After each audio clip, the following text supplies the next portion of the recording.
Like I know all the things when it comes to crazy stress, lifestyle, 90 hours a week. I had one studio apartment where I could literally reach the stove from the toilet. So it's just, that kind of situation.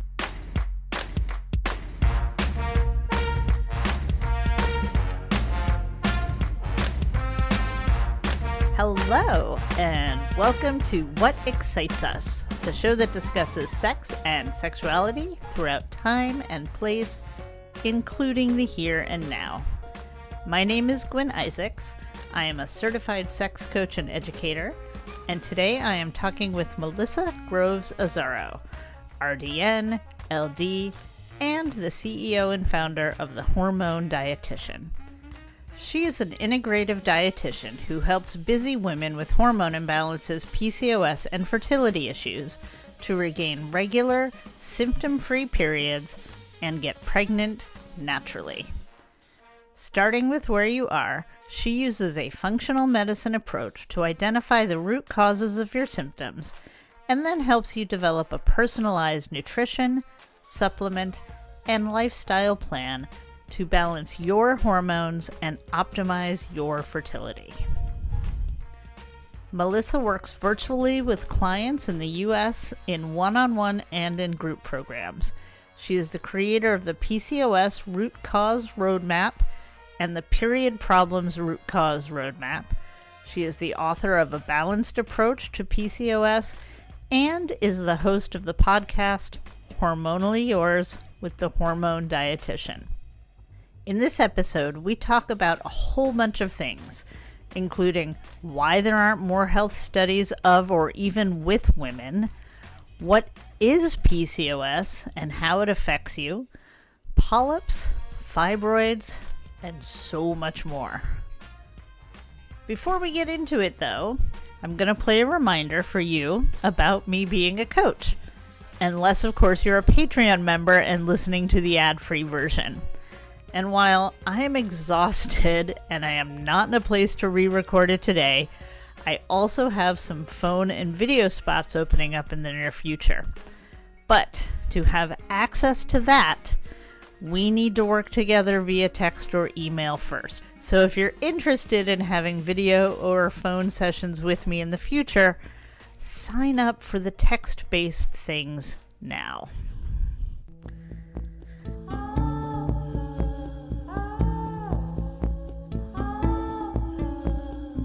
This episode of What Excites Us is brought to you by me. I'm Gwen Isaacs, and besides being your podcast host, I'm a certified sex coach and educator, and right now I have some openings for text-based clients. I love coaching over email and text. It allows you to be open and vulnerable in ways that may feel too difficult in person, which lets us tackle the concerns you have at your own pace. Very few of us were taught how to have sex. Most of us are feeling our way through the dark, hoping we get it right. I can help you build skills in the bedroom and navigate your intimate relationships. I have 2 ways you can sign up to start texting with me right away. When you go to earthlydesire.com/coaching, you will find a weekly subscription for daily correspondence and a way to schedule a live 1-hour text chat. Visit earthlydesire.com to start on your path of more pleasure today. You deserve it. Hi, Melissa. Welcome to What Excites Us. I'm so delighted to have you here. Why don't you introduce yourself and tell us a little bit about what you do? Yeah, thank you so much for having me. I'm super excited to chat with you. This is a little different than the podcasts I'm normally on, but it's, a topic I like to dig into because the conditions I work with primarily, they really do affect sexuality and body image and all of that. I am an integrative and functional registered dietitian, and I work exclusively with women's health and hormones. So primarily with PCOS, infertility, subfertility, and other hormone imbalances and hormone-driven conditions like endometriosis, polyps, fibroids, that sort of stuff. That's really my jam. We've kind of chatted a little offline about this, but I'm a second career dietitian. So I worked in New York City advertising for 15 years before going back to school to become a dietitian. I work primarily, I'm 100% virtual. I work with clients virtually, one-on-one, different programs. I have online courses and group programs and a book. I have a cookbook on PCOS, a balanced approach to PCOS. And I recently started hosting my own podcast as well, Hormonally Yours with the Hormone Dietitian. Oh, that's great. I'm going to subscribe. That sounds fantastic. What is PCOS for folks who don't know? Yeah, PCOS stands for polycystic ovary syndrome, and it's a syndrome. So what that means is it's a collection of symptoms that can present. There's sort of three factors, and you can have any two of the three in order to get diagnosed with PCOS. The first one is the anovulation or no ovulation or irregular ovulation, which then obviously leads to irregular menstrual cycles. The second is high androgen levels. Androgens are those typically male hormones that drive symptoms like acne, oily skin, irritability, male pattern hair loss. And that one can be diagnosed either by lab testing or by symptoms. So if you walk in and it's pretty obvious you have high androgens, you may not have had the testing. And then the third one is polycystic ovaries. And I think that's the one that there's the most confusion about because it's not cysts like those functional ovarian cysts that are painful and that burst and you go to the ER because you're in so much pain. They're actually small immature egg follicles that happen because you're not ovulating regularly, so they start to build up. So you can have any two of those three, and because of that you could actually not have polycystic ovaries, but have polycystic ovary syndrome, which always makes it confusing. There's some debate about changing the name of the condition to better reflect what it really is. But I think probably the biggest misperception is that it's just a disease of the reproductive system. You'll hear a lot that people will go to their doctors and they'll get diagnosed and the doctor says, well, here's the birth control pill, come back when you're ready to get pregnant. But the reproductive side of PCOS is only part of it. The other part of it is really all of the metabolic stuff that comes along with it. So, not being able to use carbs as well as someone without PCOS. Inflammation is really common, insulin resistance, and all of those things are the things that lead to the chronic long-term risks that come with PCOS. I think, and especially because those are things we can impact with nutrition and lifestyle, I think that's more important to focus on. I hear a lot, well, I had my babies, I'm done, so I don't need to worry about it anymore. And no, you kind of still need to take care of your body and lower those risks. Yeah. So I was actually diagnosed by an ex-partner. And so I brought that to my doctor. My doctor didn't say anything, but years later, when I was looking at in Vermont, they call it the My Health chart. I was like, oh yeah, look at there. They agreed with that. And that was it. There was nothing else. PCOS doesn't have a look really. There's a wide spectrum. It can affect people in any body size. And it actually leads to harm, I think, in the medical community because I hear it from both sides, and I see it from both sides. I see patients who are in larger bodies get diagnosed with that PCOS diagnosis, and then I'm looking at all their labs like, you don't have PCOS, but I'm a dietitian. I can't diagnose. So I'm like, all right, we're going to operate under the assumption that you do, but this does not look like PCOS to me. And on the other hand, I have patients who struggle for years to get a diagnosis of PCOS because they have a lower body weight. So, it's like, it can't possibly be PCOS, you're not overweight. So yeah, it really goes both ways. And, it's damaging because we want to know what we're dealing with so we can start dealing with it with the right approaches. Thanks for breaking that myth. I'm already learning new stuff. That's fantastic. So what are some ways that people can address this?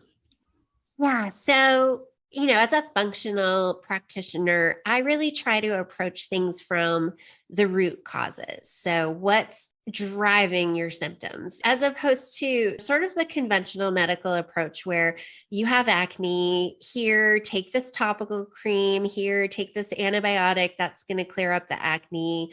Or you have diabetes, here's some metformin. We go upstream. So the four root causes that I approach are insulin resistance, because that is 75 to 95% of people with PCOS have insulin resistance to some degree.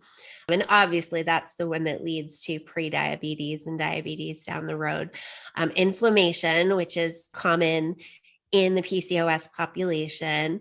Gut imbalances, sort of some cool science coming out around. There's been huge interest in the gut microbiome in the last 10, 15, 20 years, tons of studies, and we're still learning. We know that the bacteria that's in our gut can affect our moods. It can affect how we break down and absorb food, all sorts of things that these guys do for us that we don't even know all the things they do for us.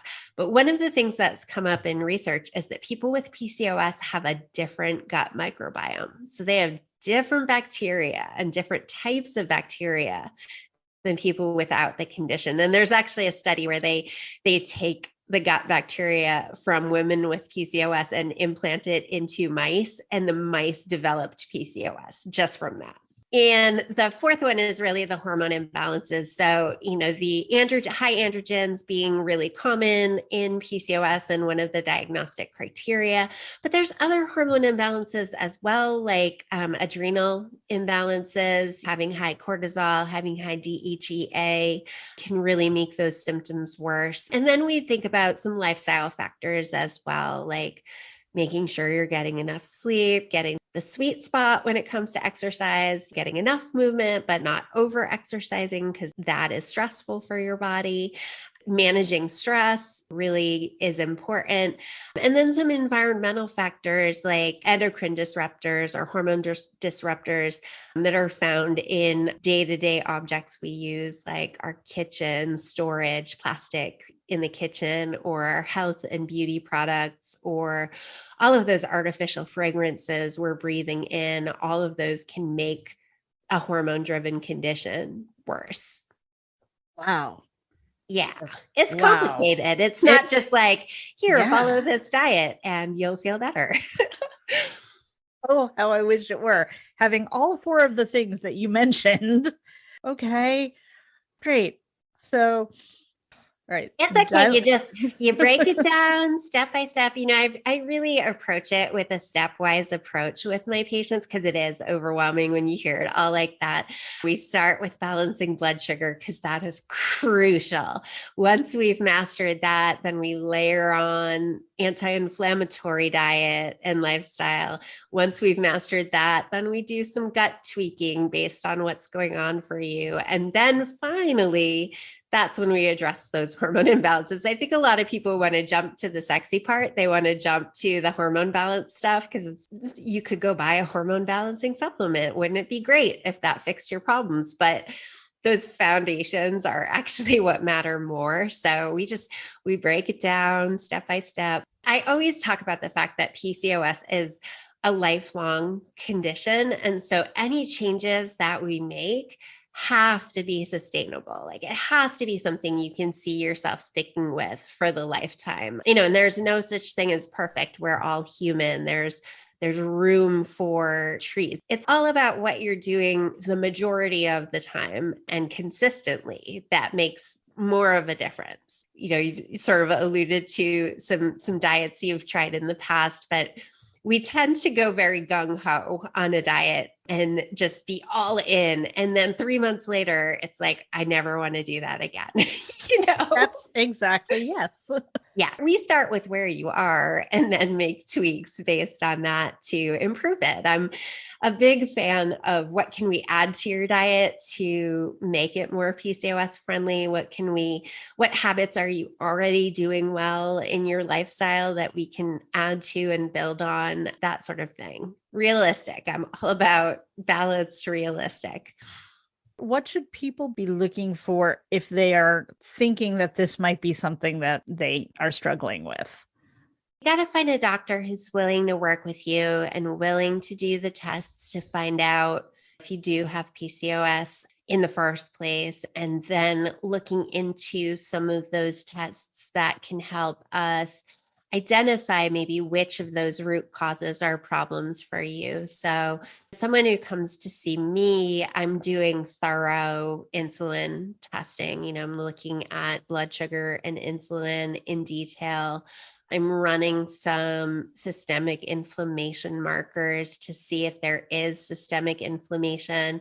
If we do see inflammation, it just tells us it's there. It doesn't tell us what's causing it. So that often can require a little detective work. Sometimes it's gut issues that are causing the inflammation. Sometimes it's just PCOS itself causes inflammation. Excess body fat causes inflammation. So it's all kind of a vicious cycle with the inflammation and PCOS. Really good medical history, working with someone. I would say probably the things I tend to see most often are IBS, which is, of course, a very amorphous diagnosis. It just means you don't have IBD, which is Crohn's or colitis, and you don't have celiac, but clearly you have gut symptoms. So we're going to tell you have IBS. Other gut stuff, a lot of GERD, reflux that can happen, constipation, loose stools, really kind of all over the place with that. Constipation makes hormone imbalances worse because it allows hormones to recirculate in a more toxic form. So we always want to make sure we address that. Gallbladder issues. I see a lot of gallbladder issues with PCOS too. And then the hormone stuff, really, I personally think that conventional medicine fails us when it comes to hormone testing. It's not very thorough. We don't get very good information from it. We don't know why the hormones are imbalanced. So I'm using very thorough functional hormone testing to see not only what your hormone levels are, but what's happening to them after you make them. Where are they going?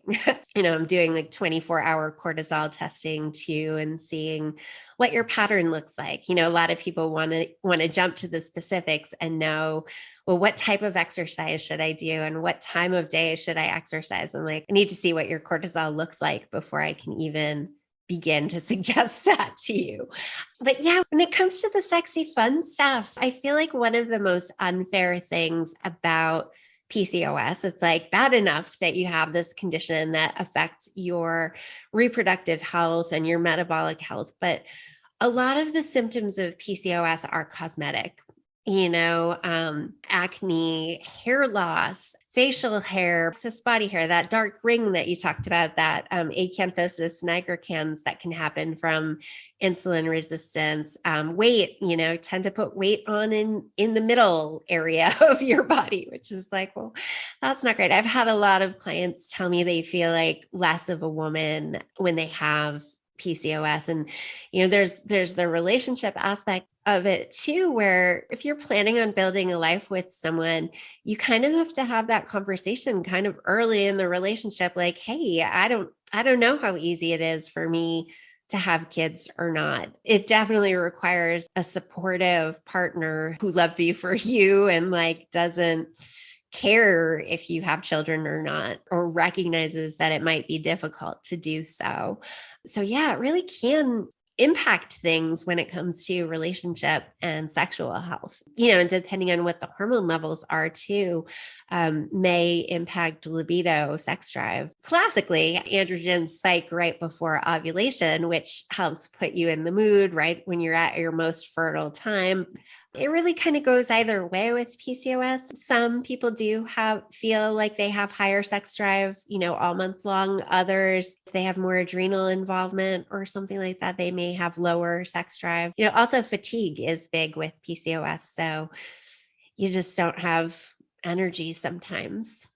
Yeah, it's really, really complicated when it comes to relationships.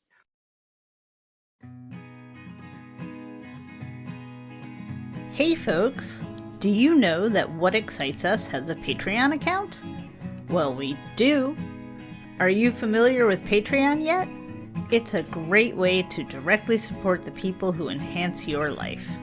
There are artists, writers, podcasters, as well as many other types of creators and conversation makers who could use your help to continue to do great work, including me. You see, I love making this show, and yet I still need to earn a living. When you contribute to creators, they can keep producing the work you enjoy. And when you do become a patron of a creator, your membership almost always involves perks. For instance, for only $6 a month, you get to hear the episodes of What Excites Us without any ads like this one. You will be invited into our private Facebook group, and you can message me from inside the Patreon app. If you love the show and can afford to support us, for $99 a month you get all the perks, many of which I haven't mentioned, including live, regular video chats with me. No matter what level you come in on, you will have my undying appreciation and gratitude. And if you are among the first 15 people to join, you will get a never-expiring coupon code for an extra 20% off your first merch purchase, even if you come in on the level that already has 20% off. Merch is coming soon, I promise. So come join me on Patreon and tell me what excites you. You mentioned testing. Are you running blood tests and other lab work?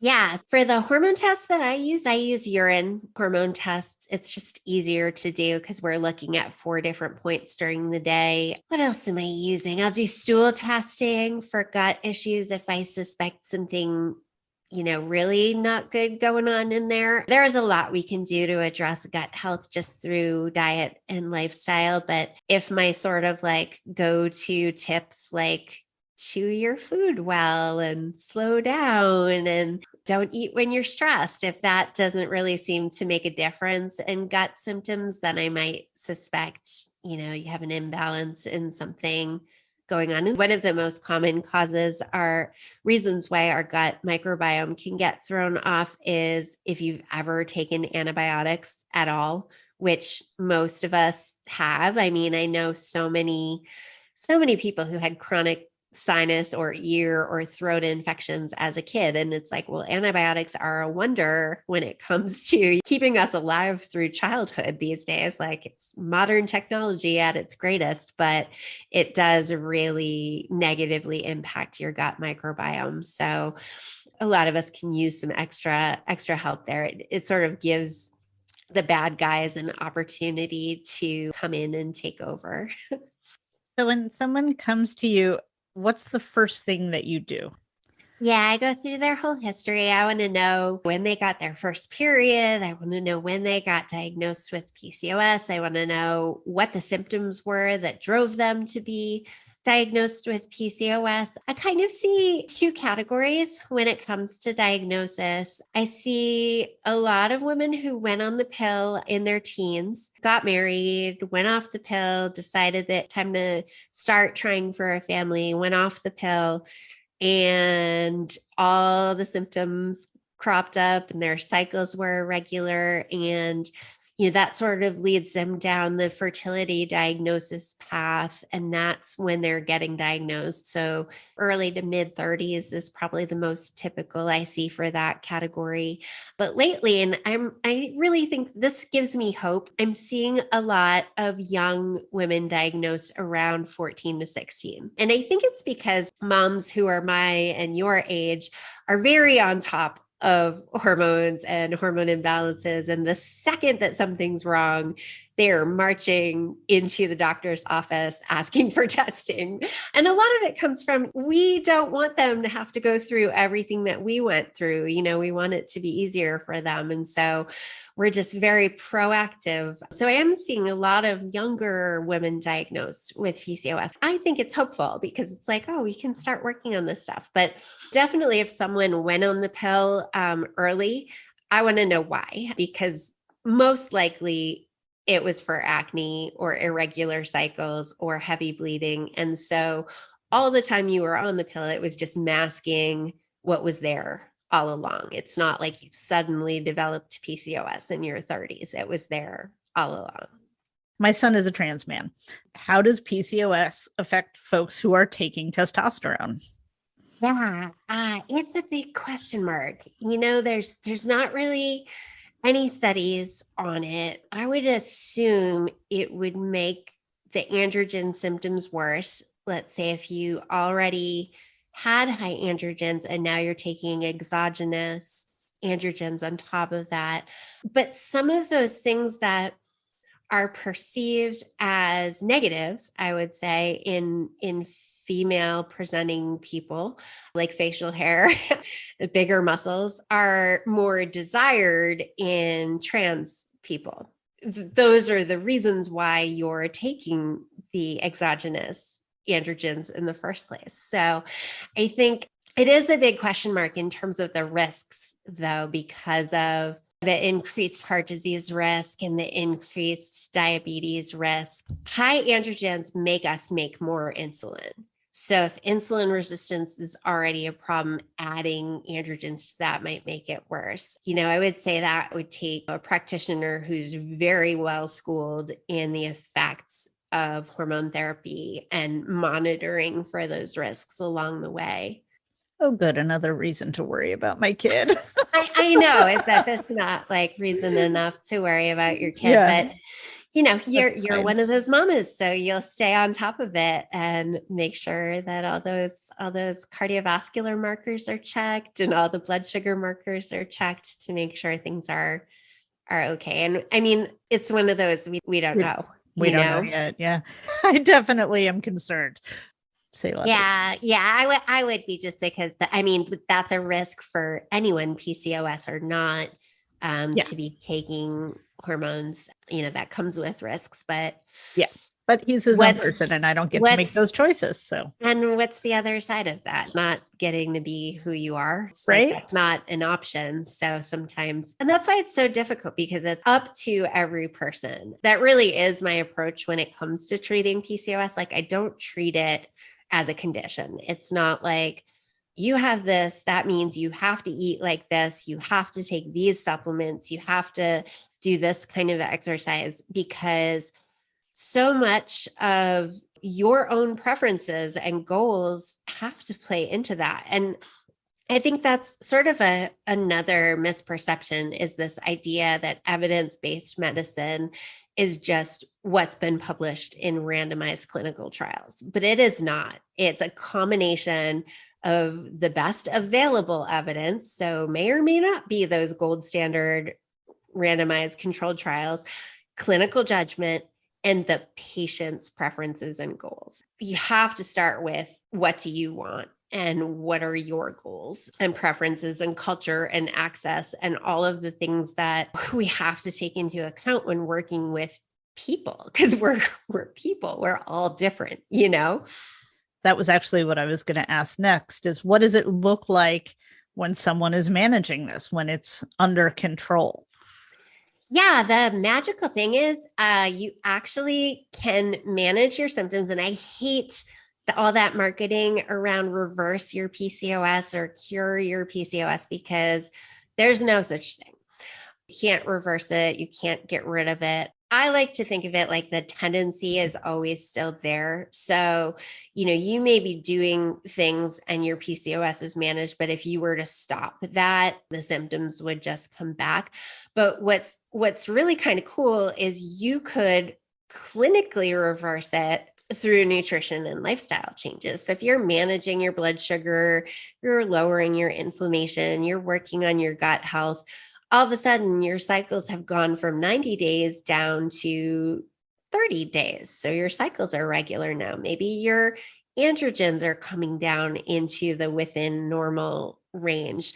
Maybe your cysts have started to shrink and reabsorb and they aren't there anymore. So if you were to walk into a doctor's office at that point, you wouldn't receive a PCOS diagnosis because you don't meet the criteria. But it just means you're managing it well and you're not struggling with the symptoms. But yeah, I see really good results with kind of simple nutrition and lifestyle changes. You don't have to eat in a way that's restrictive. You don't have to spend hours in the gym. It's really, really small changes. So, I had mentioned the foundation for everyone is blood sugar balance. We start there. And what that means, it doesn't mean intermittent fasting. It doesn't mean go keto or cut out sugar entirely. That's just not realistic or sustainable.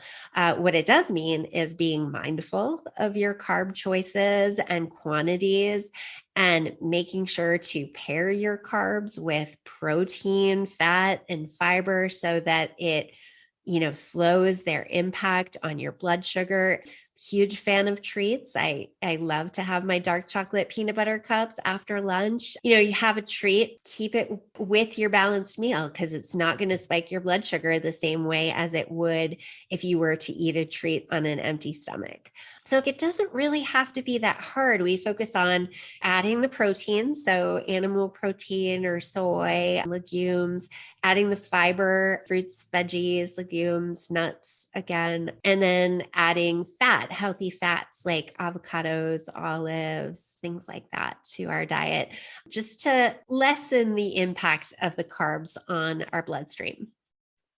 You also mentioned household lifestyle plastics and beauty products, and I had not heard this before. Can you talk a little bit more about that?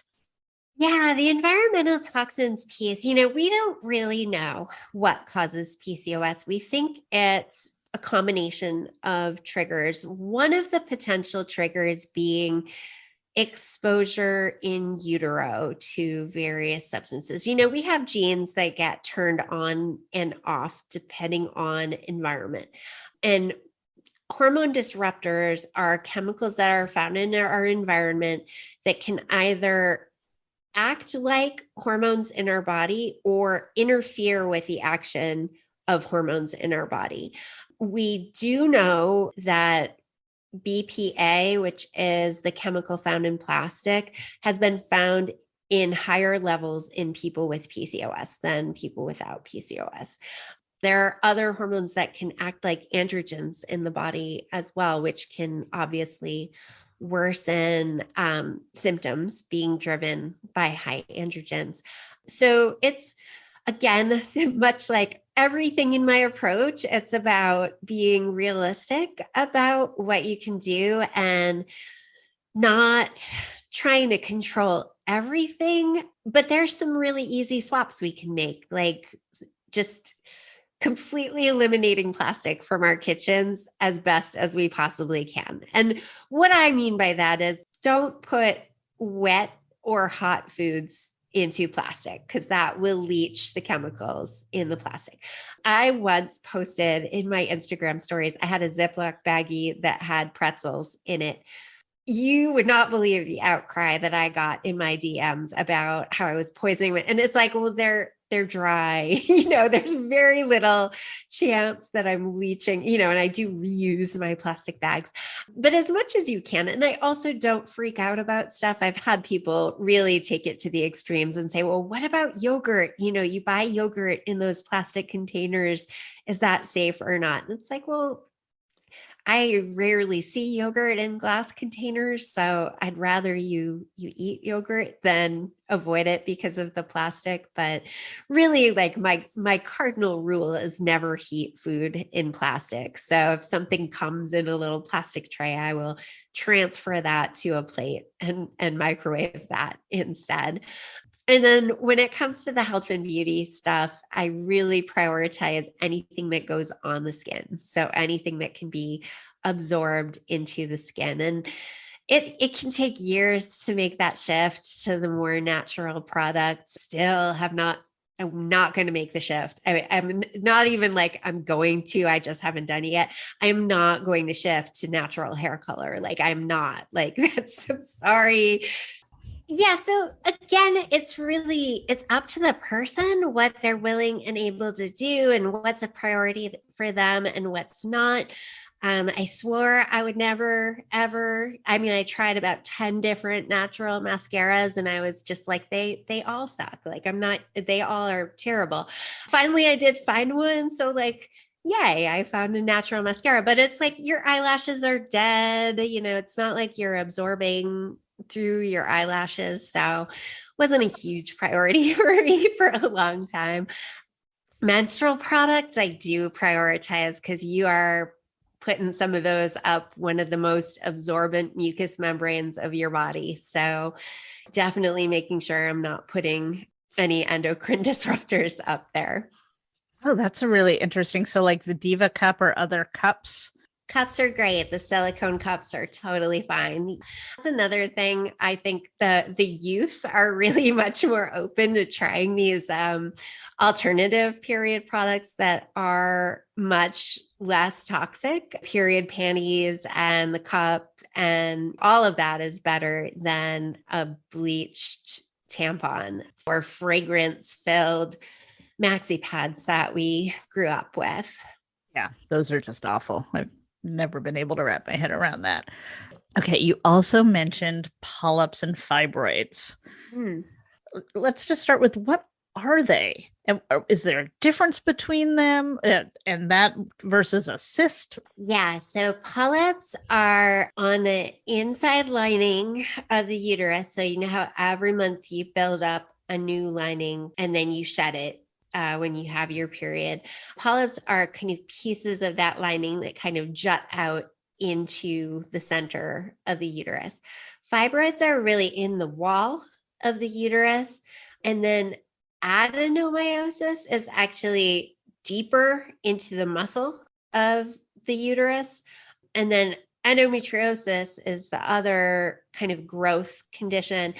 And it's uterine-like tissue that grows outside of the uterus. So sort of anywhere in your peritoneal cavity, I've had people have it all the way up to their diaphragm and all the way down to their sciatic nerves. So it can really kind of take hold anywhere. The thing that they all have in common, although, there's endometriosis seems to have an immune component to it as well. There's inflammation involved with some of them, but estrogen makes them grow. They have estrogen receptors on them. So estrogen makes them grow. So I don't always see them. I always tell people with PCOS, just because you've been diagnosed with PCOS doesn't mean you don't also have other hormone imbalances. So you could have estrogen issues on top of PCOS, but not everybody does. Not everybody with PCOS has high estrogen. It's really kind of either or. But yeah, that's usually what drives it to grow. Some of them may or may not be a problem. Like you could live with fibroids and polyps and they may never bother you. They start to become a problem when you're trying to conceive because there's less surface area in the uterus for the embryo to implant. They also can start to become a problem if they're causing heavy bleeding or they're causing sort of constant bleeding throughout the month. And then that can lead to anemia and feeling tired. And some of them can cause a considerable amount of pain. Again, you could have any of these and not really know it or be bothered by it. And is that something that that can also be addressed with nutrition? Yeah, there's actually a lot we can do with nutrition to help estrogen. So we make 3 different types of estrogen. Nobody ever talks about that, and they only ever test for estradiol, but we make 2 other types of estrogen, estrone and estriol. And then once we make estrogen, we get rid of it down 3 detoxification or metabolism pathways. A lot of people don't like the word detox, but it's really estrogen metabolism. There's 3 pathways that it can go down, and only one of them is the good pathway. So only one of them is the good protective pathway. So there's actually a lot we can do to shift how our body gets rid of estrogen with nutrition, lifestyle, and some targeted supplements sometimes, depending on what's going on. This is amazing. I have learned so much. It's kind of mind-blowing. And, we didn't really talk about this before, but I don't have PCOS. I do have really poor estrogen detoxification, which I, have had painful, heavy, awful periods all my life until I discovered why. And then it was like, oh, well, this is why, because none of my estrogen's going down that good pathway. So I've been able to see that myself firsthand, how responsive all of that is to the right foods and the right supplements. Amazing. Mm-hmm. I am completely blown away. There's so much here. I feel like I just have question after question, but we're getting close to the end of time and I don't want to keep you here forever. It's so fascinating. And it's sort of why I work in this area and not in a more general field of nutrition, because it's just, we're complicated. The menstrual cycle is complicated. And that's the reason why women have been excluded from clinical trials for so long until recent history, because it's just a variable they can't control for. And so they didn't study us. It's time to start looking at, how does this work in this phase of your cycle? Or how does this work in that phase of your cycle? Traditionally, studies on diet have been done in men and postmenopausal women. That makes me so angry. I know. Well, now we need PCOS studies on trans men taking exogenous testosterone too. Like, that is an area we need research in. It is. It makes you really angry. And that's part of why I do what I do, because I'm so angry about the state of things. I'm just like, I can do better than this. Let me help. Yeah. Well, thank you for that. And thank you for this. Is there anything else that you want to share before we start wrapping it up? First of all, when you're taking advice on nutrition and hormones, you want to look at where it's coming from. You want to make sure that it's coming from a reputable, licensed, credentialed practitioner. I see a lot of quote unquote hormone coaches out there, and it's so dangerous. When I'm working with a client, we've talked about how I do the intake, and I'm looking at their other medical conditions. I'm looking at the medications they're on. And so I'm making sure that the recommendations that I make for them are safe for them. And that's not something you're going to get from a hormone influencer who's telling everyone to take the same supplement. And the other thing I want to say is a few things. I want to say keep pushing. If you're not getting the answers you need from your doctor, keep pushing. Find another doctor if that's a possibility for you. Explore maybe outside of conventional medicine, working with functional practitioners who are going to be more willing to do the deeper digging, if that's a possibility for you.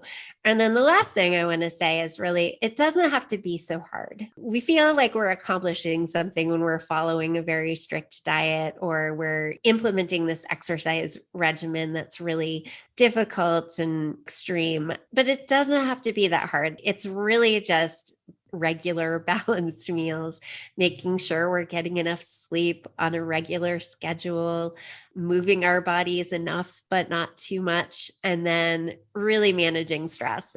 That's the hard part. I think it's the hardest part to do, but it is possible. And there are changes you can make and boundaries you can implement to make sure that your stress is being managed. Boundaries are key. Melissa Grove Azzaro, thank you so much for being here with me. I have one last question. Mm-hmm. What excites you? This is going to sound so dorky, but, recently moving to Western New Hampshire and having a yard for the first time in my life. Yesterday, I went to a farm down in Vermont and I bought 3 blueberry bushes, a blackberry bush, and a golden raspberry bush. And so I'm currently super excited to get those going. I think, we share a love for food and good food. And I've really been enjoying, in whatever small part I can grow my own food and eat food that I grew has been really exciting to me lately. Not at all dorky. That is delightful. Golden raspberries are delicious. I absolutely adore them. And my partner's property has a whole ton of high blueberry bushes, so I'm right there with you. So yippee. This has been wonderful. I truly appreciate it. I've learned so much. Like, I am going to keep learning as I edit this episode, and I am absolutely going to subscribe to your podcast. Speaking of which, tell us again how to find you. Yeah. So my website is the hormonedietitian.com. It's dietitian with a T, not a C. My Instagram is the same. It's the .hormone.dietitian. And I'm posting there daily on, all things hormones. So that's a great place to kind of go through the archives and pick up little tidbits there. And then my podcast is Hormonally Yours with the Hormone Dietitian, and it is available anywhere you listen to podcasts. I did indeed learn so much while working on this episode. Aren't bodies amazing? So many ways that they support us, and learning about what we can do to support them, to support us, is so helpful. Be sure to reach out to Melissa at thehormonedietitian.com, where she does group learning and one-on-one work. And she has a few spots open in her PCOS Answers program that's happening now. She won't be running that again until September, and the prices will be going up between now and then. So if you're interested, check it out, thehormonedietitian.com. And if you enjoyed this episode, please tell a friend, and be sure you're subscribed. What Excites Us is produced, edited, and hosted by me, Gwyn Isaacs. All music is used under the Creative Commons Attribution License, and this week that includes The Vendetta by Stephen Kartenberg, Harmony by Poly Plus, and this is The Magnificent Woman by Julius H. Tickle.life hosts the podcast and many others, and they have lots of other great sex and sexuality content too. Thanks so much for listening.